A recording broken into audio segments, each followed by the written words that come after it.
Hello বন্ধুরা, চলে এসেছি তাজ কিচেনে। আজকে বানিয়ে দেখাবো একটু ভিন্ন স্বাদের চিকেন কষা। আর এই চিকেন কষাটা আমরা তো এক একজন এক এক রকমভাবে বানাই, কিন্তু আজকে এই চিকেন কষাটা এমনভাবে বানানোর চেষ্টা করেছি। আজ আমি এটা প্রথম বানিয়েছি, কিন্তু খেতে ভীষণ টেস্টি হয়েছে। হয়তো ভাবছেন যে প্রথম বানালে কিভাবে এইভাবে ভিডিওটা শেয়ার করতে পারলো।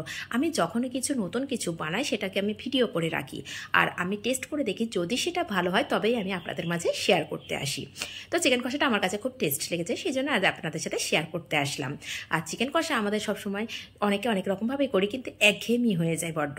তাই এটা থেকে দুই এক রকমের ফ্লেভার পাবো, সেই জন্য একটু অন্যরকম করেই বানিয়েছি। তাহলে স্কিপ না করে পুরোটা দেখার অনুরোধ রইল। দেখতে থাকুন যে কিভাবে রান্নাটা করেছি। তো এখানে প্রথমে আমি 1 কেজি চিকেন নিয়েছি। চিকেনটাকে অনেকক্ষণ হয়েছে ধুয়ে রেখেছিলাম, তো এর মধ্যে দেখুন হালকা লাল লাল জল বার হয়ে গেছে। তো এটাকে আমি চেঞ্জ করে আবার একবার ধুয়ে নেবো, নিয়ে একদম শুকনো করে নিয়েছি। এর মধ্যে কিন্তু একদমই কোনো জল নেই। তো এখন দিয়ে দেবো কিছু মশলা। প্রথমে দিয়ে দিলাম স্বাদ অনুযায়ী লবণ, দিয়ে দেব গোলমরিচের গুঁড়ো, আর এখানে দিয়ে দেব জিরে গুঁড়ো, ধনে গুঁড়ো, আর কতটা কি পরিমাণ দিয়েছি সেটা কিন্তু স্ক্রিনে দেখতেই পাচ্ছেন। দিয়ে দিলাম হলুদ, আর এখানে কালারটা একটু ভালোবাসার জন্য দিয়েছি কাশ্মীরি লঙ্কা। আর এখানে আমি লঙ্কা গুঁড়ো দিয়েছি। অবশ্যই এটা ঝাল যে যেমন খান সেই পরিমাণে লঙ্কা গুঁড়োটা দিয়ে নেবেন। আমি একটু ঝাল ঝাল করতে চেয়েছি বলে কিন্তু গোলমরিচের গুঁড়োটাও একটু বেশি দিয়েছি, আর এখানে লঙ্কার পরিমাণটাও একটু বেশি দিয়েছি। আর এখানে দিয়ে দিলাম চিকেন মশলা। চিকেন মশলাটা অবশ্যই ব্যবহার করবেন, খেয়ে দেখবেন চিকেন মশলা দিলে এই চিকেনের টেস্টটা একদম অন্যরকম লাগে। আর যদি হাতের কাছে কারো না থাকে সেক্ষেত্রে গরম মশলা ব্যবহার করতে পারেন। আর এখানে আমি দিয়ে দিলাম আদা আর রসুনের একসঙ্গে পেস্ট করে রেখেছিলাম, সেই পেস্ট দিয়ে দিয়েছি। আর এখানে দিয়ে দেব টক দই। আর টক দইটা দেখুন আমি একদম শুকনো করে নিয়েছি, নিয়ে দিয়ে দিয়েছি। যে কোনো টক দই হলেই হবে, অসুবিধা নেই। যে কোনো প্যাকেট দই এখানে ব্যবহার করতে পারেন।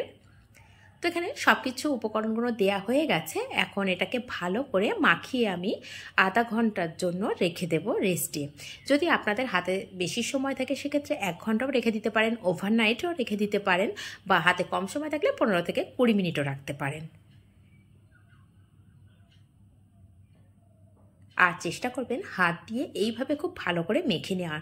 এইভাবে ভালো করে মেখে নিলে কী হবে, সমস্ত চিকেনটার মধ্যে খুব ভালোভাবে মশলাটা যাবে।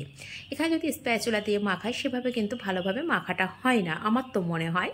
তো এখানে আমি হাত দিয়ে খুব ভালো করে মেখে রেখে দিয়েছি। তো কথায় কথায় মাখাটাও আমার কমপ্লিট হয়ে গেছে। এখন এটাকে আমি রেস্টে রেখে দেব।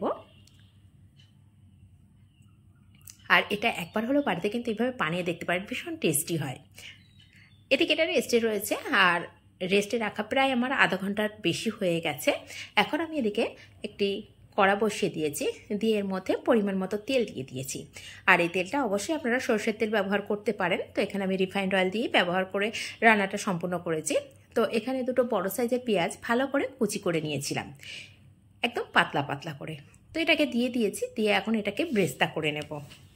তো রান্নার পদ্ধতিটা আমার তো মনে হয় একটু হলেও আলাদা, আর খেতেও সম্পূর্ণ আলাদাই লাগে। যে চিকেন কষা আমরা সাধারণত বাড়িতে করি তার থেকে অনেকটাই আলাদা। এটা থেকে আমি তো 2 রকমের ফ্লেভার পেয়েছি। চিকেন রোস্ট যেমন করি সেই পরিমাণে সেই রকম সেন্ট পেয়েছি বা স্বাদ পেয়েছি, আবার রেস্টুরেন্ট স্টাইলের যে চিকেন কষা হয় তারও একটু স্বাদ পেয়েছি। সেই জন্যই কিন্তু আমি আপনাদের সাথে এই চিকেন কষার রেসিপিটা শেয়ার করতে এসেছি। তো কথা কথা দেখুন পেঁয়াজের ব্রেস্তাটাও হয়ে গেছে। এটাকে যতটা সম্ভব ততটাই আমি তুলে নিয়েছি, আর এর মধ্যে সামান্য একটু একটু লেগে আছে, সেটা কোনো অসুবিধা নেই। আর এখানে কিছুটা আবারও মশলা দিয়ে দেবো, শুকনো মশলা দিয়ে দেবো, লং, এলাচ, দালচিনি, আর 2টো শুকনো লঙ্কা। শুকনো লঙ্কা দুটো মাঝখান থেকে একটু ফাটিয়ে দিয়েছি। দিয়ে এগুলোকে কয়েক সেকেন্ড একটু নাড়াচাড়া করব। তো এর মধ্যে দিয়ে দিলাম একটা তেজপাতাকে মাঝখান দিয়ে 2 টুকরো করে দিয়ে দিয়েছি। দিয়ে কয়েক সেকেন্ড রাখার পরে এখন যে চিকেনটা ম্যারিনেট করে রেখেছিলাম সেটাকে দিয়ে দেব। দিয়ে এটাকে কিন্তু এখন আমি নাড়াচাড়া করব না, একটু সাইডে ছড়িয়ে দিচ্ছি, প্রত্যেকটা মাংস যাতে কড়ার মধ্যে ঠিকঠাক লাগে। আর এই যে বাটিটা আছে এর মধ্যে কিন্তু এখন অনেকটাই মশলা লেগে আছে, এটাকে ধুয়ে পরে আমি ব্যবহার করব। এখন আমি কোনো জলই ব্যবহার করব না। তেলের উপরে মাংসটা দেওয়ার পরে ফ্লেমটা আমি মিডিয়াম টু হাইয়ে রেখেছি এখন। আর মিডিয়াম টু হাইয়ে রেখেই সম্পূর্ণ রান্নাটা আমি করব না, হাফ রান্না আমি মিডিয়াম টু হাই রেখে করছি, আর কিছুটা একদম লো ফ্লেমে রান্নাটা করব। তো সেটা পরপর আমি বলতে থাকবো। তো দেখুন মিডিয়াম টু ফ্লেমটা হাই আছে, আর এখানে 2 থেকে 3 মিনিট আমার সময় লেগেছে। চিকেনটা একটা সাইড হয়ে গেছে, আর প্রথমে যে চিকেনটা সাইড করে সরে গেল সেটা দেখেই বুঝতে পেরেছেন যে চিকেনগুলো কড়ার মধ্যে লেগেছিল তার কালারটা কত সুন্দর একটা লাল লাল ভাব চলে এসেছে, হালকা লাল কালার এসে গেছে। এই পর্যায়ে সেন্টটাও কিন্তু অনেক সুন্দর হয়। যদি চিকেনটা একটু ভালো করে ভাজা ভাজা হয় সেক্ষেত্রে চিকেনের টেস্ট কিন্তু একদমই অন্যরকম হয়। সেজন্য চেষ্টা করবেন মশলার সঙ্গে চিকেনটাও একটু ভালো করে জল না দিয়ে এইভাবে কষা করতে। যত ভালো সময় ধরে কষা করবেন ততই কিন্তু চিকেনের টেস্ট হবে। চিকেনটা খেতে কিন্তু এখন একদম ভীষণই ভালো লাগে না কারোর, খুব একটা চিকেনের মধ্যে হালকা গন্ধ থাকে, সেক্ষেত্রেও খেতে ভালো লাগে না। তো রান্নাটা যদি এক এক সময় এক এক রকমভাবে করি সেক্ষেত্রে আমার তো মনে হয় ভীষণ ভালো লাগে। তো দেখুন আবারও আমি কথায় কথায় ঢাকা দিয়ে রেখেছিলাম, আর ঢাকা দিয়ে দেখুন আবারও ফুটছে। আর এই যে ফোটাটা দেখেই বুঝতে পারছেন ফ্লেমটা হাইয়ে রেখেছি আমি। আবারও দেখুন তেলের উপরে হয়ে গেছে, তো একটা সাইড আবারও ঠিক উল্টে পাল্টে একটু দিয়ে নেব, যেহেতু আরেকটা সাইড যাতে পুড়ে না যায়। এটা খেয়াল রাখতে হবে যেন পুড়ে না যায়। হালকা একটা লাল কালার করব, কিন্তু পুড়ে যেন না যায়। পুড়ে গেলে মশলাটাই পুড়ে যাবে, চিকেনটা অত পুড়ে যাবে না, আর মশলাটা পুড়ে গেলে সম্পূর্ণ টেস্টটাকেই নষ্ট করে দেবে। এখন এটাকে আমি ভালো করে একটু কষে নেব, আর এই কষার সময় একটু খেয়াল করতে হবে যেন পুড়ে না যায় মশলাটা। এইভাবে ভালো করে কষে নিয়েছি, আর দেখুন আস্তে আস্তে চিকেনটাও কিন্তু অনেকটাই সিদ্ধ হয়ে গেছে। আর চিকেনটা সহজেই সিদ্ধ হয়ে যায়, সেই জন্য এখানে বেশি সময়েরও প্রয়োজন হয় না। তো এভাবে একটু সময় ধরে কষে নিচ্ছি, আর এই পর্যায়ে ফ্লেমটাকে আমি একদমই মিডিয়ামে রেখেছি। মিডিয়ামে রেখেই এই চিকেনটা কষা করছি। এটা থেকে যত ভালো কষা হবে আর মশলাটা দেখবেন কড়ার সঙ্গে লেগে যাবে। দেখুন এখন আমি কষতে কষতে কড়ার মধ্যে কিন্তু মশলাটা লেগে যাচ্ছে কড়ার সঙ্গে।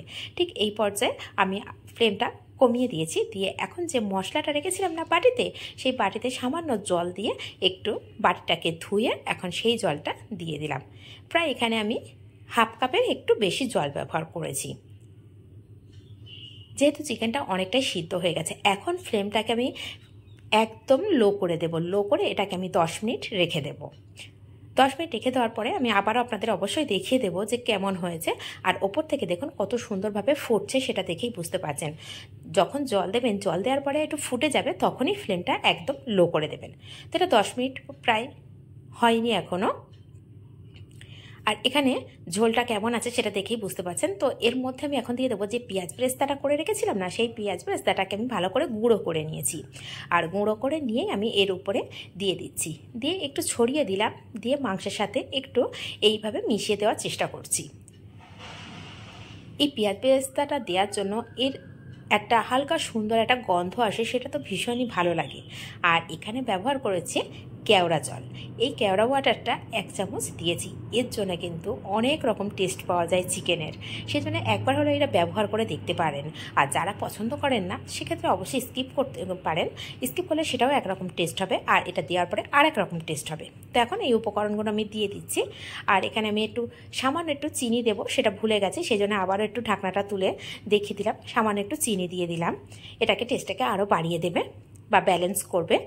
তো এটাকে আমি 5 থেকে 7 মিনিট হয়ে গেছে, দেখুন এখন একদমই ঝোল নেই। তো এটাকে এখন আমি গ্যাসের ফ্লেমটাকে অফ করে দেব, দিয়ে আমি সার্ভ করে দেখাচ্ছি। আর অফ করে আমি ঢাকা দিয়ে রেখেছিলাম 10 মিনিট। আর 10 মিনিট ঢাকা দেওয়ার পরে কিন্তু ওপরের দিকে তেল উঠে যায়, সেই জন্য একটু চেষ্টা করবেন রান্নার সঙ্গে সঙ্গে সার্ভ করবেন না, কিছুটা 5 থেকে 10 মিনিট একটু ঢাকা দিয়ে রেখে দেওয়ার জন্য। রেখে দেওয়ার পরে এটাকে সার্ভ করবেন। দেখুন শুধু দেখতে সুন্দর হয়নি, বিশ্বাস করুন খেতে ভীষণ টেস্টি হয়েছে।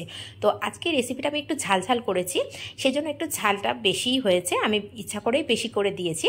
যদি আপনারা অবশ্যই বাড়ির মানুষ যেমন ঝাল খায় সেই পরিমাণেই দিয়ে নেবেন। তো রেসিপিটা কেমন হয়েছে স্কিপ করে যারা না দেখেছেন তারা তো অবশ্যই বলতেই পারবেন রেসিপিটা কেমন হয়েছে। যদি এইভাবে বানান কমেন্ট করতে কিন্তু ভুলবেন না।